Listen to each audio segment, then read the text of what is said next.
The pros and cons of cloud computing, and is it secure?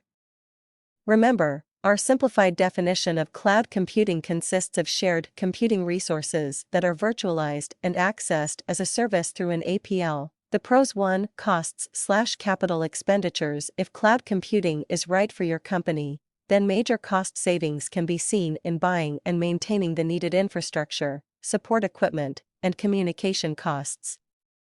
The vendors and/or service provider, who charge the users a utility or user-type fee, own these costs. 2. Scalability. One of IT's biggest problem is the constant need to add more equipment to keep up with the growing demand of accessing, storing, and analyzing information by both internal and external users. One example is in the data center, where adding servers is a major cost issue. Actually, power for the data center is the number one issue, but it is related to the growing need for items like servers. Since cloud computing is virtual, one can expand or contract equipment/infrastructure as demands change. 3. Start up. Since the cloud, theoretically, contains the infrastructure and applications, all one just needs to do is dial into the cloud. One can start using applications immediately versus a customary installation, testing, and then providing access to the appropriate user community. Training is assumed to a constant. For business applications, again, the cloud, actually the vendors and/or service providers, through contracts, service level agreements (SLAs), provides numerous business applications for any user who is their client. Again, like scale, enterprises only need to know which applications they need to run their business and understand what is actually provided to have access to various business applications. Training is assumed to be a constant.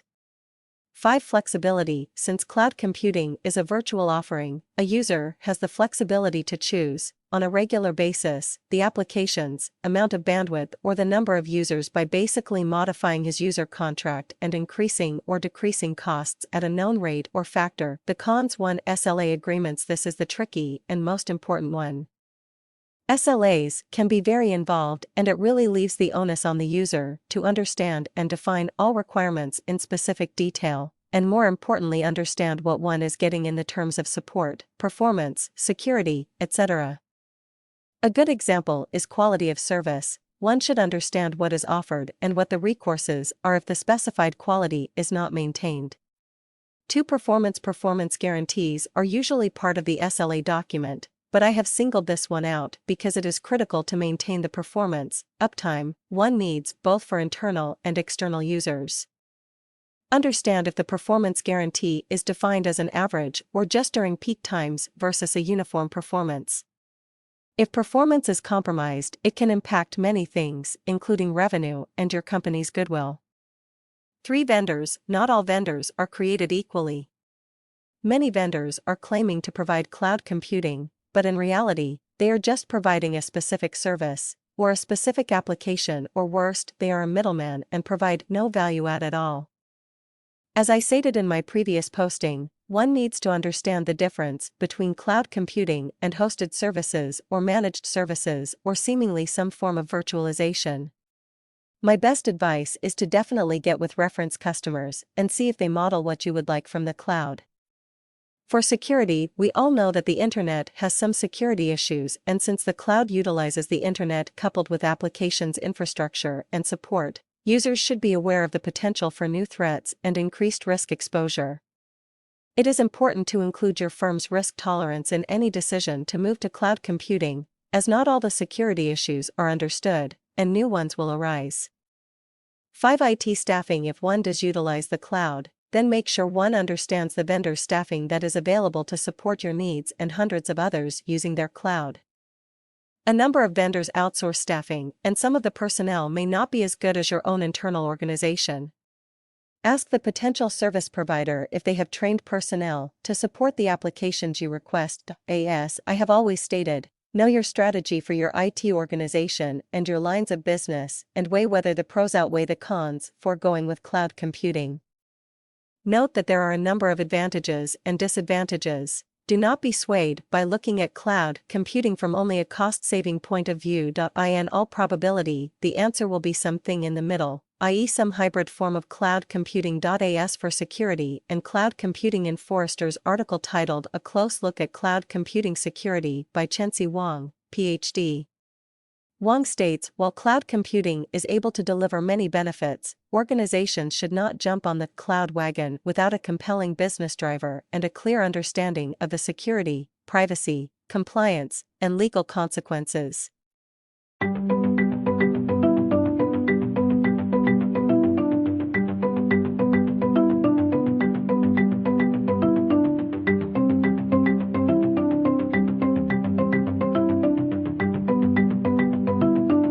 Data location, where exactly is your data housed? 4. Data segregation, understand that your data is sitting next to others' data. 5. Disaster recovery, what happens when there is an outage? 6. Investigating inappropriate or illegal activity may be impossible in cloud computing. 7. Long-term viability, what happens if your provider goes away? Another article in Network World that reported on the RSA conference and stated that the former technical director of NSA, Brian Snow, is very concerned about vendors offering cloud computing from a security point of view. He is concerned about vendors not addressing current security issues and about new issues that cloud computing will create. Ironically, another panelist was concerned about Big Brother listening in on cloud computing and how this might impact enterprises' privacy and compliance issues. To wrap up, the internet has security issues, and since cloud computing is in the internet, cloud computing will have those security issues, ones listed above, and ones yet to be discovered. It comes down to the risk profile for your corporation. What level of risk is right for your company relative to investing in cloud computing? Obviously, part of the risk assessment depends on your type of company.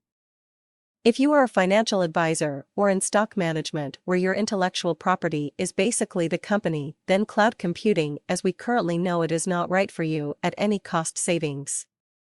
If you resell ping pong balls, no offense to ping pong ball resellers, then the risk is relatively low and the savings from cloud computing outweigh the security and other considerations. Have you conducted an adequate risk assessment before deciding to move to cloud computing?